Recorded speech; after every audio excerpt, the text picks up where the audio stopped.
Assalamualaikum warahmatullahi wabarakatuh. Selamat pagi anak-anak semuanya. Semangat pagi kepada seluruh siswa-siswi kelas 7 yang Ibu banggakan. Pada pagi hari ini kita bertemu lagi dengan pelajaran bahasa Indonesia. Dan pada pertemuan kali ini kita akan belajar tentang struktur dan unsur kebahasaan dari puisi rakyat.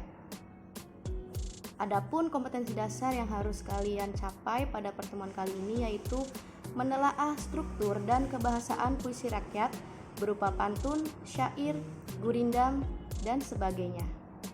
Untuk itu, sebelum belajar, marilah kita berdoa sesuai dengan keyakinan masing-masing. Berdoa mulai.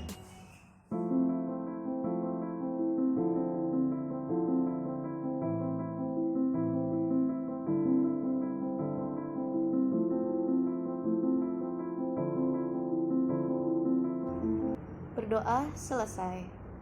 Baik, sebelum kita memulai pembelajaran hari ini, Ibu harap semua siswa-siswi kelas 7 tetap menjaga protokol kesehatan dan tetap berada di rumah.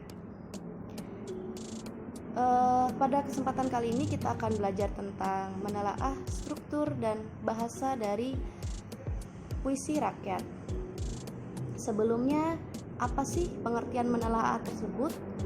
Menelaah dalam Kamus Besar Bahasa Indonesia berarti mengkaji, menyelidik, mempelajari, atau memeriksa.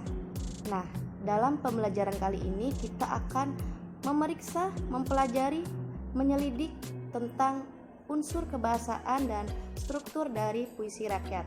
Seperti halnya dalam pembelajaran bab sebelumnya tentang teks deskripsi, teks prosedur, dan teks laporan hasil observasi, semua teks tersebut terdapat struktur yang membangun di dalamnya. Nah, sama halnya dengan puisi rakyat. Puisi rakyat juga memiliki struktur dan kebahasaan yang menjadi ciri khas dari puisi rakyat tersebut. Yang pertama akan kita bahas kali ini yaitu dari unsur kebahasaan pada puisi rakyat. Pada puisi rakyat, dari segi bentuk dan bahasa memiliki ciri masing-masing. Dari segi bahasa, ada beberapa yang perlu diperhatikan dalam puisi rakyat. Yang pertama, kalimat.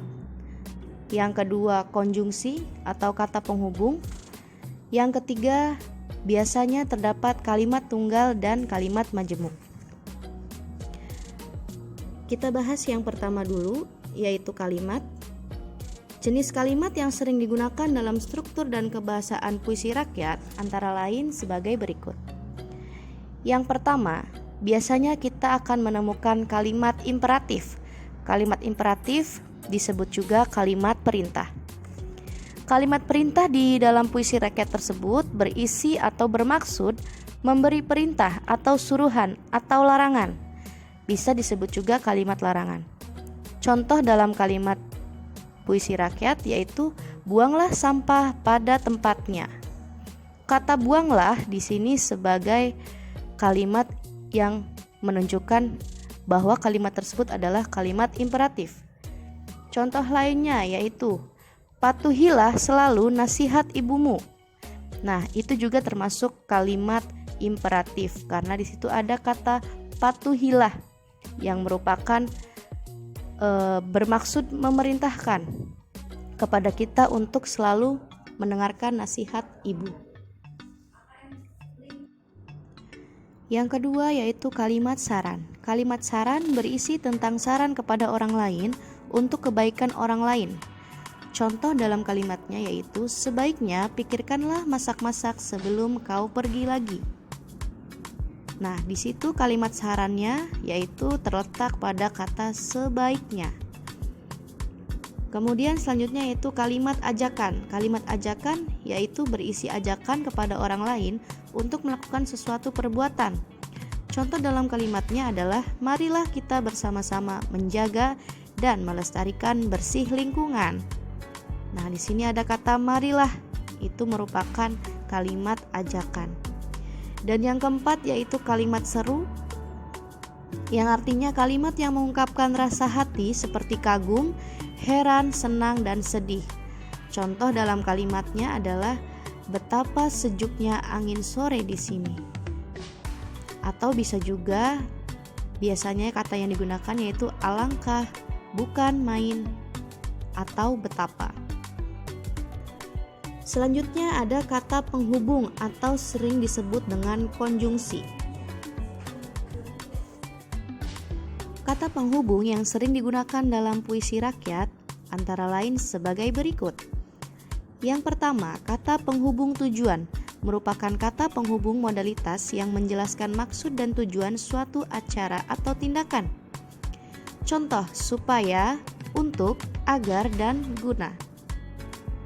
Yang kedua, ada kata penghubung sebab, yaitu menyatakan sebab kausal dan menjelaskan bahwa suatu peristiwa atau tindakan terjadi atas sebab tertentu. Contoh, kata sebab itu, karena, dan karena itu. Yang ketiga, ada kata penghubung akibat, yaitu menyatakan akibat dan menggambarkan suatu peristiwa atau tindakan yang terjadi atas peristiwa lain. Contoh katanya yaitu sehingga, sampai, dan akibatnya. Yang keempat ada kata penghubung syarat, yaitu kata yang menyatakan syarat dengan menjelaskan sesuatu hal yang bisa terpenuhi apabila syarat yang ada dipenuhi. Contoh, ada kata jika, apabila, asalkan, kalau, dan bila mana.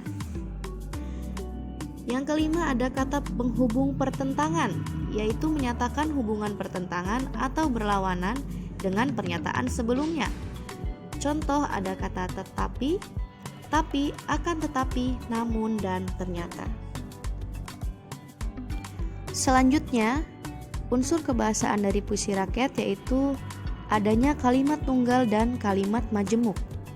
Biasanya dalam sebuah pantun, gurindam atau syair, kita akan menemukan dua jenis kalimat tersebut. Yang pertama ada kalimat tunggal.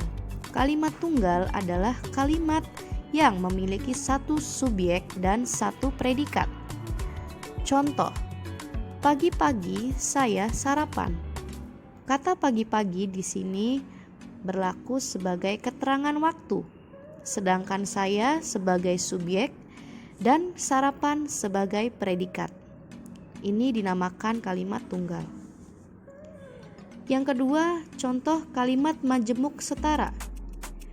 Kalimat majemuk setara merupakan gabungan dari dua kalimat dasar atau kalimat tunggal yang kedudukannya sama atau sederajat. Contoh, ibu membeli buah dan sayur merupakan gabungan dari kalimat ibu membeli buah dan ibu membeli sayur. Pada kalimat majemuk setara biasanya dituliskan dengan menghilangkan salah satu klausanya. Di sini yang dihilangkan kata ibu, karena di sini kalimat majemuk setara yang merupakan gabungan dari dua kalimat tunggal, jadi kata ibu dihilangkan salah satunya. Jadinya ibu membeli buah dan sayur merupakan gabungan dari dua kalimat tersebut. Selanjutnya, kalimat majemuk bertingkat. Kalimat majemuk bertingkat adalah kalimat yang terdiri dari beberapa kalimat tunggal yang kedudukannya tidak sama atau tidak setara. Kalimat majemuk bertingkat dapat dibedakan berdasarkan konjungsi yang terdapat di dalamnya sebagai berikutnya. Ada kalimat majemuk hubungan syarat, ditandai biasanya dengan kata hubung jika, seandainya, asalkan, apabila, dan andaikan. Contoh dalam kalimatnya, jika hidup bermalas-malasan, masa depan tak tentu arah. Di sini konjungsinya yang digunakan yaitu jika. Kemudian contoh kalimat majemuk hubungan tujuan, ditandai dengan konjungsi agar, supaya, atau biar. Contoh dalam kalimat, agar tercapai segala tujuan hidup, hendaklah kamu berusaha keras. Di sini konjungsi yang digunakan yaitu agar. Kemudian kalimat majemuk konsensif ditandai dengan konjungsi walaupun, meskipun, biarpun, kendatipun, sungguhpun. Contoh dalam kalimat, walaupun banyak godaan, tetaplah teguh untuk mencapai harapan. Selanjutnya kalimat majemuk hubungan sebab biasanya ditandai dengan kata hubung sebab karena. Selanjutnya kalimat majemuk hubungan perbandingan ditandai dengan kata hubung ibarat seperti, bagaikan, laksana, sebagaimana, dan lebih baik. Selanjutnya kalimat majemuk hubungan akibat ditandai dengan konjungsi sehingga, sampai, dan maka. Dan yang terakhir ada kalimat majemuk hubungan cara. Biasanya ditandai dengan kata hubung dengan. Contoh dalam kalimatnya, dengan menjual koran, ia mendapatkan uang untuk hidup. Nah, itu diantaranya unsur atau ciri kebahasaan dalam puisi rakyat. Materi selanjutnya yaitu kita akan mencoba menelaah struktur dan bahasa dari salah satu puisi rakyat, yaitu pantun. Bagaimana caranya kita menelaah struktur dan bahasa dari puisi rakyat yang berupa pantun tersebut? Kita lihat contoh di bawah ini. Ada pantun yang sangat sering sekali kita dengar. Kalau ada sumur di ladang, boleh kita menumpang mandi. Kalau ada umur yang panjang, boleh kita berjumpa lagi. Nah, ini salah satu contoh pantun yang sering sekali kita dengar. Untuk struktur pantun tersebut, kita lihat pantun tersebut terdiri dari 4 baris atau 4 larik ya. Baris dan larik itu sama saja.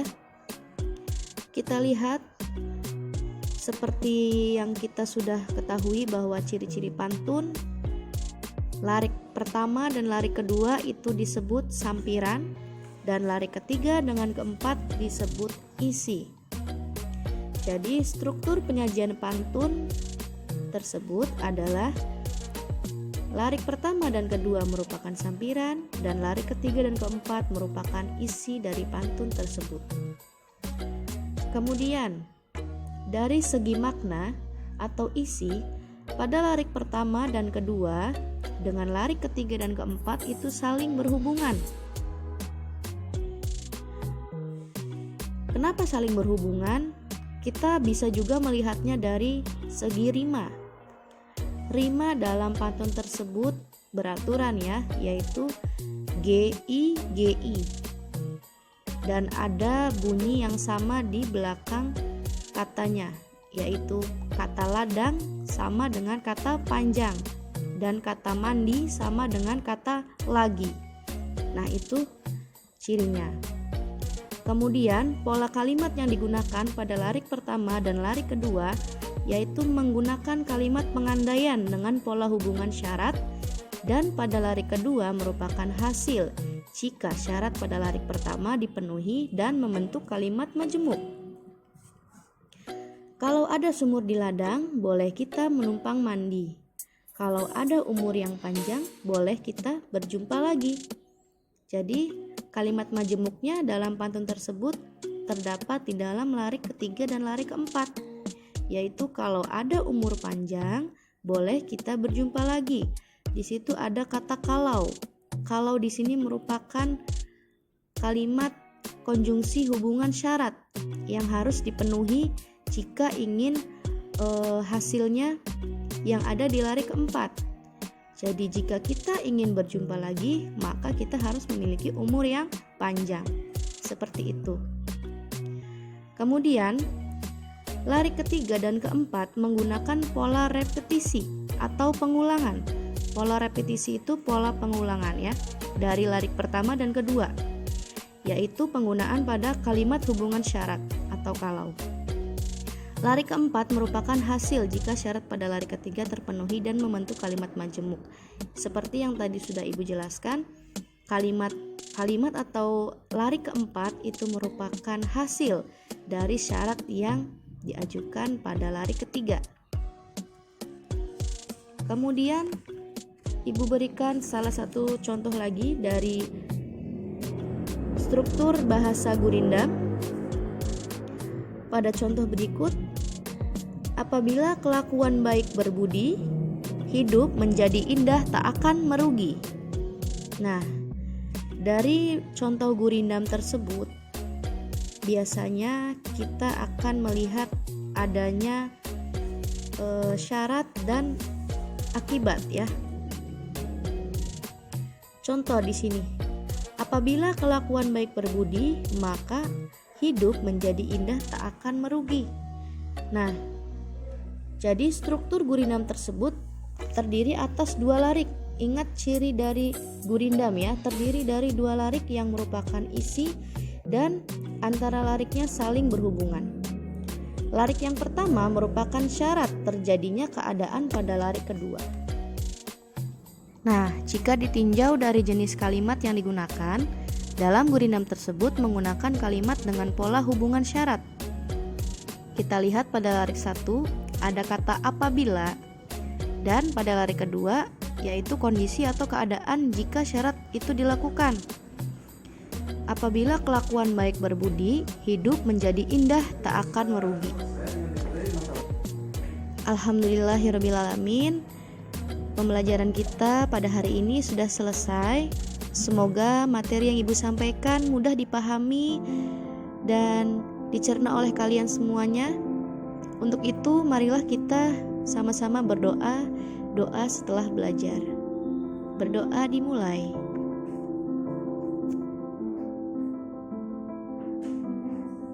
Berdoa selesai. Nah, itulah tadi materi tentang menelaah unsur kebahasaan dan struktur dari puisi rakyat. Ibu harapkan kalian membaca lebih banyak lagi contoh dari puisi, gurindam maupun syair dan contoh puisi rakyat yang lainnya, agar kalian bisa mengasah kemampuan kalian dalam menelaah struktur maupun unsur kebahasaan dalam puisi rakyat tersebut. Jangan lupa membaca ya, dan tetap jaga kesehatan di rumah, dan jangan lupa untuk semangat dan terus belajar di rumah. Jangan lupa berdoa agar pandemi ini segera berakhir dan semuanya bisa berjalan dengan normal kembali.